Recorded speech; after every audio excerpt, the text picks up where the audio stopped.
Good day, everyone, and welcome to the second lecture with Mr. Ebenezer. Uh, Today, we'll be looking at income taxes, and this is covered under IAS 12. The content that will be considered includes the following definition of the terms taxes, current and deferred taxes. And then from there, we'll look at the recognition, how it is recognized on the financial statement. And then from there, we proceed to look at the measurement, how it is being calculated. And then we look at presentation and disclosure requirements, what is expected you should disclose as it were. So please join me as we proceed. Quickly, let's look at the definitions of terms. First, what is a tax? What is a tax? Taxes are levies by government on, you know, the entities or persons for the purpose of generating revenue to finance governmental affairs. That is, government will always impose taxes on its citizens as well as the companies that are within the jurisdiction of the government to, charge such taxes. So mainly, they levy such taxes to generate revenue and finance the affairs of the government. However, um, our concentration will be on that of the entities. Our focus will be on that of the entities. And then one of the standards that really guides as to how entities should deal with taxes, income taxes, is IAS 12. So IAS 12 discusses mainly the concept of the current taxes and how to also treat deferred taxes. So IAS 12 talks about how to treat income taxes, also known as current tax, as well as the income taxes. So let's look at it very quickly, and I believe we'll have a good time. This particular standards is often tested. I don't think there is any questions in any of the ICANN exams, ECC exams under financial accounting, financial reporting, or corporate reporting that this standard will not be tested either directly or indirectly. So please, it's a very simple standard. The only thing you need to understand well is how to appropriate the basics. You need to understand some certain terminologies and how to, you know, deal with them. So, like I said, in summary, everything that this income tax is looked at is the current tax and then the deferred tax. So let's quickly give it definition. Each of these uh, concept, definitions, recognition, and how it is being calculated. What I'm saying is we look at current tax, we look at deferred tax, how it is being calculated, how it's being recognized, and then afterward we look at the disclosure. So quickly, let's go to the current tax, the current year tax. The current year tax is the same thing as the income tax. And so current year tax, they are the amount of taxes that is payable on taxable profit or recoverable from taxable loss. So the simple meaning of this definition is that income taxes are charged when there are profit and they are payable by an entity when an entity makes profit. But then they are also recoverable. That is, if an entity makes law. If an entity makes laws, you are entitled to also have what we call tax credit, tax credit or tax allowance, loss allowance, as it were. So, various laws of the land give credence to how this is appropriated. That's not our concern in this teaching. All that you need to know is current year taxes are taxes that is payable when you make profit or recoverable when you make losses. Recognition. How is current year tax recognized on the financial statement? Current year taxes are recognized in two main financial statements, in two main set of financial statements. The first one is the statement of financial position, and the second one is the statement of comprehensive income. So, under that of the statement of financial position, you recognize the current year tax under the current liability, and then under the statement of comprehensive income, you recognize the current year tax as tax expense when there is taxable profit, and current year tax credit when there is taxable loss. That is, when you make profit, you charge tax on the profit. That tax that is charged is known as a tax expense or income tax or current year tax. And whereas when you make loss, there's what we call tax credit. You also recognize it uh, as it well. The measurement, when we talk of measurement, it's about how do you calculate the current year taxes? How do you calculate it? And so this is how to calculate it. Number one, you put down the current year provisions. The current year provisions. And I put down here, note, for exam purposes, current year provisions are often in the additional information. When you are writing your exams, um, most often, I've not seen any questions otherwise that they put current year provisions in the main body of the question is majorly and usually at additional information. So current year provisions, they are estimates. Sometimes you just see that government will say 30% is what we should charge, or this is our amount, this is our rate is what you should charge, or this is our amount is what you should fake. So those estimation in the current year, that's what we call current year provisions. And so you had what we call under provision. Under provision. For instance, in this current year, is an estimation for the current financial year. Last financial year, provisions were made. And you know that except of the otherwise stated, all taxes are payable in arrears. That is, a tax for last financial year is payable in this current financial year. So, under provisions, we always occur when the estimation you made last year is not up to the amount that you are expected to pay in this when you are making the payment in this current financial year. What I'm saying is this: for example, you made an estimation that you're going to pay 500 million in the last financial year for taxes from your profit. You made our provisions, you remove it from your profit before tax, and then to get your profit after tax, you estimated it so. And then when all other things being equal, maybe tax authority came in or whether other things took place, when you are to make payment, they discover that the total amount that you are meant to pay is 550 million. It means that you are still owing tax authority 50 million. You did not provide well adequately from your profit. And so because you did not provide well from your profit, you must add it to this year provision so that when you are now paying in the next financial year, you will know that you are offsetting that liability. So that's why we are adding under provisions. And then you less over provisions. I want to explain the two together. Over provisions means that what you provided for is actually higher than the actual amount that you pay or that you are to pay. You understand? That means you over provided. That one you less it because it means that you have understated the profit for the last financial year, so you have to return it back, and that is the adjustment we are making. We also have what we call increase in deferred tax.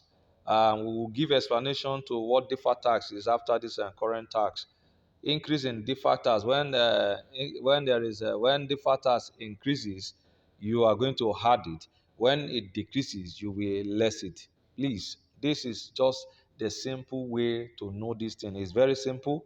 It's not something that is difficult. Just know this, have this clear at the back of your mind, and then you will calculate what we call your total tax expense easily and rosily. And so that is that for that. So let's quickly go to what deferred taxes are. And I put down this definition, very simple.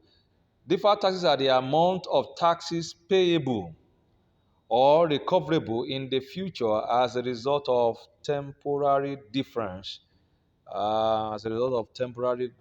Let me just cut it as simple as this.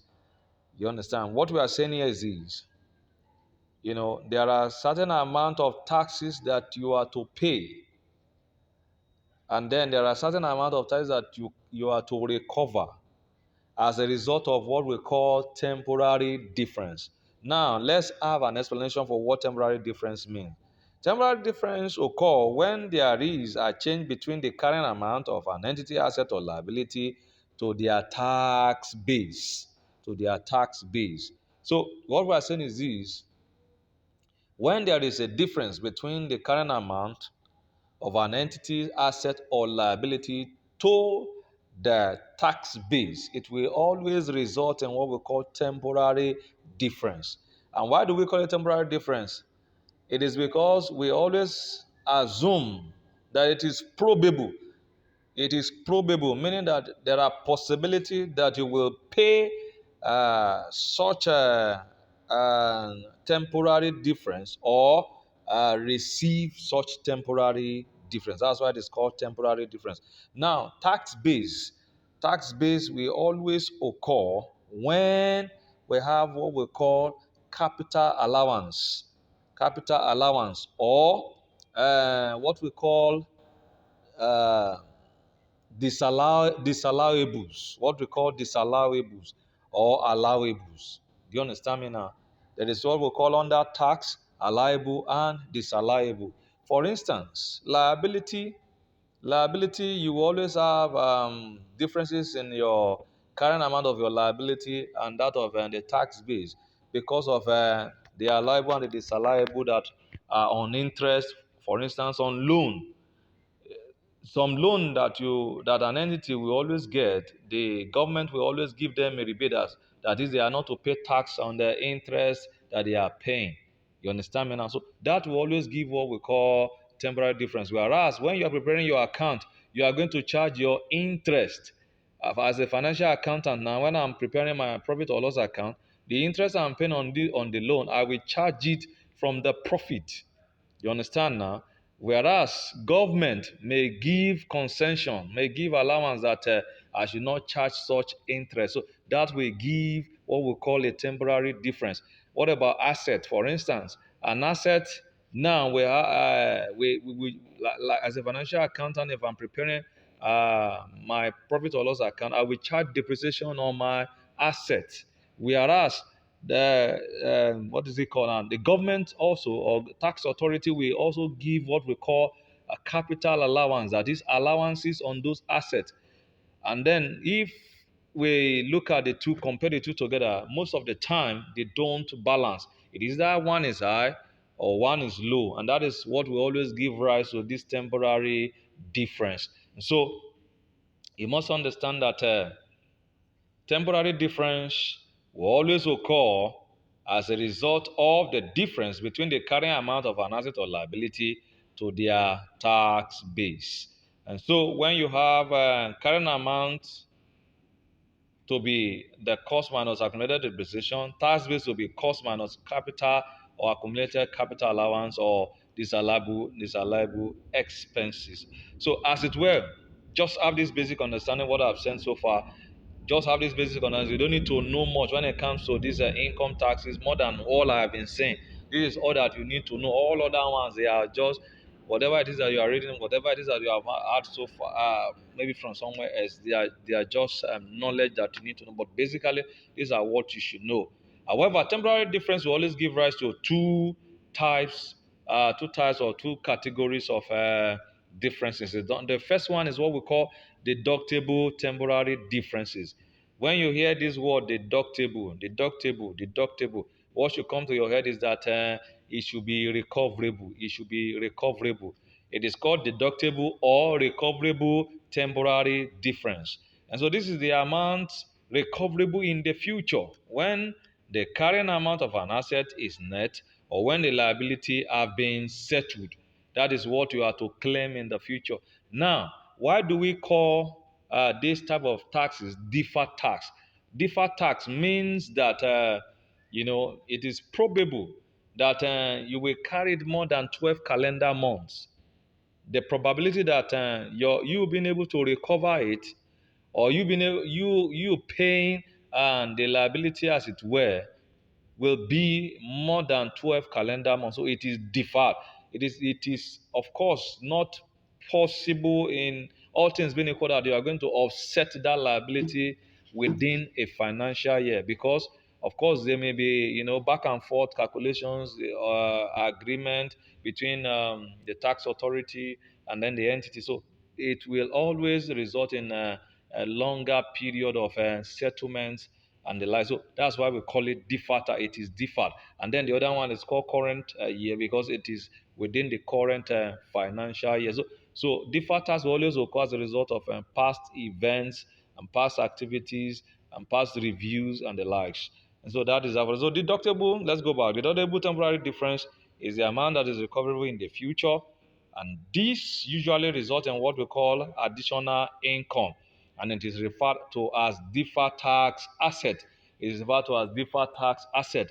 You may be asked in your exam to define to define what is deductible temporary difference, to give definition, to give meaning to it. You may also be asked to give definition to what is called deferred tax asset. So understand that when you have an amount to recover in the future as a result of differences between the current amount of your asset or liability and the tax base of your asset or liability, it will always result into what we call deductible temporary difference. And this is what we refer to as deferred tax asset. The second one is known as the payable temporary difference. It's just the vice versa of what we have looked at. This is the amount that is payable individually as a result of temporary difference between current amount of an asset and the tax base of an asset or liability as it were, when assets have been net or when liability are being paid. And so when payable temporary difference occur, this is also what we refer to as a deferred tax liability. That is, you are liable to pay it. It is liability to you. So you must carry it in your book. It is important that you must carry it in your book. Let the people know that you have a deferred tax, a tax settlement that you are to take, that you are to pay. And then that of asset, the people need to know that you have what you are to recover from a tax authority. So quickly, let's go to recognition.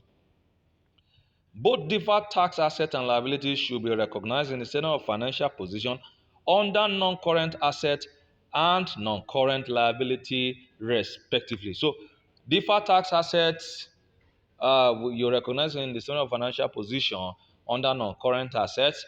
Separately, you write the name out, deferred tax asset or deferred tax. Once you put deferred tax and put it under non-current, they know is an asset. And then deferred tax, when you put it under non-current liability, they know it is a liability. Whereas the increase or decrease over the prior period is adjusted to P or L. That is to say, now the deferred tax of last year may be different from the deferred tax of this current financial year. When there are increases or decreases, you adjust them to P or L as well as to the deferred tax itself. So what we are saying is this: when there is a decrease in deferred tax, when there is a decrease in deferred tax, you debit P or L and credit deferred tax asset or liability. Let me take that again. When there is a decrease in deferred tax, meaning that, for instance, what you carried last year is 100. This year you did calculation and you have 80. 100 minus 80, that means there is a decrease. So this decrease, you debit it to P or L or credit it to asset. That is why we said when we are adjusting for current taxes that you should add decrease deferred tax to the current year tax provision. If you can still remember, that's why we said you should add it to that current year provision. And then we said if there is increase, if there is increase, oh, let me go back to that, what I have said, to what I have said there. If there is decrease, if there is decrease in P or L, I mean, if there is decrease in tax provision, as it were, please. So sorry for that mix up, please. So what we're trying to say is this: that you will debit increase to P or L and credit deferred tax asset or liability. You know, this decrease now, decrease, for instance, in a deferred tax asset will mean that what you are to recover is reducing. What you are to recover is reducing. That's why we said you should add your decrease. You add your decrease to the current tax year provision. And then if it's liability, if your liability, for instance, is reducing, it means that what you are to pay is also, so you add whatever it is to your, what is it called, to your current year provision. The same thing has to do with increase in deferred tax asset or liability. If there is increase, for instance, in your deferred tax asset, meaning that you have additional to recover, and then crediting P or L will mean that you are taking it to the credit side of the P or L. So the what you are getting from there is known as deferred tax income. When there is an increase in deferred tax asset, it becomes an income. It becomes an income. And when there is increase in your liability, it becomes an expense. So the best way to always do it, when there is increase in liability, what we do is that you will add it to what we call the current year provisions. Please, it's important that you go to what I've said now, look at it again and have the understanding of it. I'm trying to break it down to the simplest way, to the simplest form that you can understand it. Let me go over it again. Deferred tax asset or liability, when there are decreases, when there is a decrease, you debit it to P or L. When there is a decrease. And what are you doing? You are adding it up to the current year expense. You will add it up to the current year expense. Now look at it this way. If, because I know the liability is what is confusing you now. If liability decreases, it means that payment have been made. That payment that you have made, you have to remove it from the profit. And that's why we are adding the decrease to the current year provision. Now also look at the asset. If your asset is reducing, it means you are losing value. It means that maybe you have net off the recoverable from the payable. That is also possible. They allow it offsetting. You offset the payable from the recoverable. So maybe you have offset it that way. So it will also make your what you are to recover to reduce that offsetting, that very amount. The decrease in asset is also to be expense, and that's why you are adding into your current year provision. Whereas the increase, for instance, in your asset now means that there is a certain amount that you are to get back again. From the tax authority. You understand? So that you will what? This increase now. So what you do is, when we say credit, it means you are going to add the increase less the decrease. Add the increase less decrease. Don't mind the debit and the credit. The debit, when you debit in an when you debit what is it called? When you debit in P or L, you are adding to the expenses. Debit is on all. It is on the debit side. Debit side is what you are reducing. Hope you know. Why the credit side is what you are increasing. So when we say credit increase, what you are to recover is more from asset. For instance, what you are to recover from asset is growing more. So you credit it to your P or L. And when there is increase in liability, what we are simply saying is that you should be able to net it off adequately. So just look at it again and then you will get it. So let's go to measurement very quickly. Um, Measurement of deferred tax liability. This is how to calculate it. Tax rate will always be given, multiplied by temporary difference. How do you get your temporary difference? You minus your current, always minus your current amount from the tax base. Let your current amount be on top, and then the tax base be what will follow. So what you have in the result will now determine whether it is going to be a deferred tax asset or a deferred tax liability. How do you know if it's a deferred tax asset or deferred tax liability? When the result is positive, know that that is a deferred tax liability. Let me come again. When you minus your current amount from your tax base, the result, if it is positive, that means to say the carrying amount is higher than the tax base. That is a deferred tax liability. The carrying amount is higher than the tax base. That is, what you calculated is higher than what the tax authority are calculating. So that will result in a tax base. That will result in a deferred tax liability. And so when the result is negative, when the result is negative, that is tax base is higher than what is it called now? Current amount. You should know that that is what we call deferred tax asset. So that means that you are to recover more from the tax authority. And so that is how to deal with this very important standard in financial accounting. This is the first session. Thank you for listening. Please watch again, and then you will grab it. The second session will come subsequently. Thank you for listening.